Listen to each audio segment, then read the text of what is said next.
Hello and welcome to another video on Warframe. Today I'm going to share with you my Mesa Prime build which I use in Steel Path and all across the planets. The setup. Arcane Velocity, 120% fire rate to pistols for 9 seconds. Arcane Avenger in combination with Combat Discipline. When you kill an enemy, your health gets 1 damage. That's how these three work together. Archon Vitality, Prime Flow for energy. Rolling Guard is for survivability. Recover yourself from those status effects.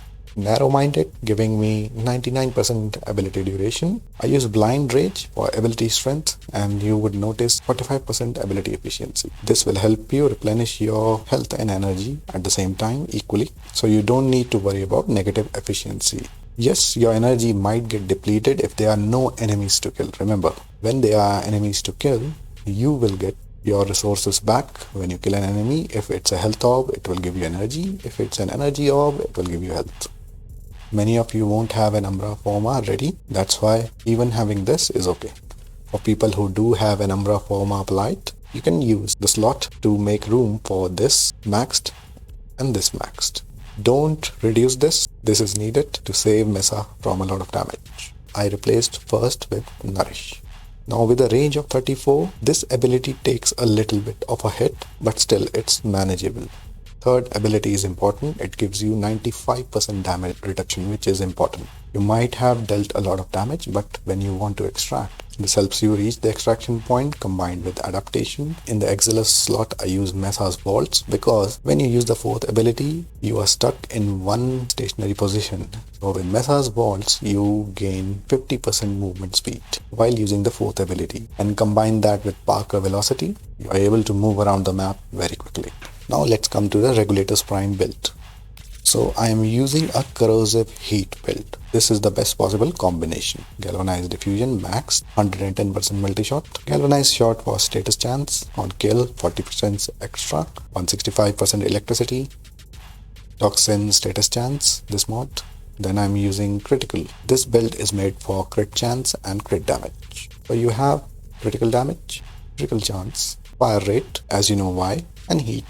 All this combined gives you corrosive and heat, along with a little bit of slash, puncture, impact. And the chance for this status effects to be applied is 24%. Now you would say it's really low. No, it's not. Why? If my gun is hitting any enemy 4 times, 1 out of 4 bullets will apply these status effects. Now since I have a very high fire rate, the chance for this to apply, double it, even triple it, even go 4 times. That is why having a status chance of 24% is more than enough.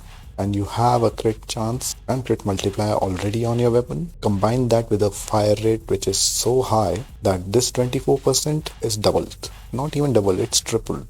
So the chance to apply status effects is pretty high. Now you remember I showed you over here Archon Vitality. When you have this applied, Archon Vitality, it triggers on your regulators heat damage. Heat damage is applied twice, increasing the damage more. Now let's get to the shards. Tau Forged Azure Archon shard, giving me a max of 450 armor. If you don't have Tau Forged, it's still fine. Your armor will still be good. Then I applied one for Parker Velocity. Why? Because this gets a boost, so you can move much quicker in the map, because rolling while doing Mesa's fourth ability counts as Parker Velocity. I applied a Topaz shard which says increase secondary critical chance by 1% every time you kill an enemy affected by heat damage, maximum 50%. I have this giving me a heat damage buff on my Mesa Prime. Combine that with heat damage on my regulators. Archon Vitality triggers gives me double heat status effect, and with the Topaz Archon shard my critical chance increases further. Now the final showdown is Emerald Shard. Gain 10% ability damage on enemies affected by corrosion status. On my regulators I have corrosive heat. So combining everything together, you can now imagine a picture of the damage Mesa Prime will do. But there's more. Furex Wrath for melee, this is my build. Amalgam Furex body count, this is important because it gives you 45% fire rate for secondary weapons. And Mesa's fourth ability is a secondary pistol. If you look at the left, my combo count is 50. Even if you don't have this arcane, it's fine. But if you have it, you need at least 3 of these arcanes to have as a rank 1, and when you have it, you gain 2 initial combo for the rest of your mission on a finisher kill. You would say, how will I get a finisher kill? Pretty easy. To get a finisher kill, you will use Vezarin's second ability. It attracts enemies nearby in a kind of a vortex, and they are open to finishers. So with Furex's Wrath, you can easily kill enemies with a finisher. Even if you don't kill enemies with the finisher, still you have a combo count of 50. Now you would say, why do we need combo count? Main trick is, look at this. On swapping to secondary, consume all combo multipliers to increase secondary weapon critical chance and critical damage by 20% per combo consumed. You already have a combo count of 50, 5x. And you can reach 12x maximum. Now when you reach 12x, trigger your 4th ability, you will get more and more damage. That's a insane buff. Combine that with the operator setup I have, which is this, Magus Repair. So with Magus Repair, you are able to heal yourself back in case you have taken a lot of damage, and you can hear the beeping sound of health that you're about to die. And the damage you will cause with your amps is this, which is pretty good. Get these 2, you will always need this on your amp. My amp setup is Clemura Propa Certus, top tier. You get these parts from Little Duck on Fortuna. So this is Warframe I'm using, and the setup I will use is this. Reinforced Bond. Because my shields exceed 1200, if you look at the stats, it will give me an additional fire rate of 60% on all my weapons. Peacemaker, 4th ability, using pistols is a weapon. Sacrifice means you will not die, your companion will die when such a situation arises. When you get downed and you need a revive, don't revive yourself. After 4 seconds, you will automatically revive, and then your companion will go in a cooldown time of 40 seconds. So with this mod, what you can do is, if your companion is killed, every headshot will reduce the timer by 3 seconds. So on the left, you can see the respawn timer is 40.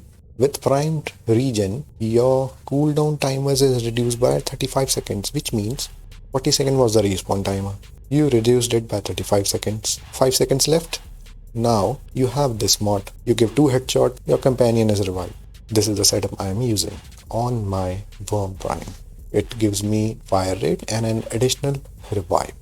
Sentinel can have a weapon. I'm using this build. I had this one mod, so I used my build to be golden radiation. When you use this mod, you can see critical chance is 60%. Remember, on Vulcax, if you use critical delay, your critical chance is 60%. Why this is important? To get a critical damage multiplier, if you see at the bottom. That's it guys, hope you liked the video. Thank you for watching. Until next time, I'll be back with more guides for Warframe. Have fun, Tenno. Bye bye.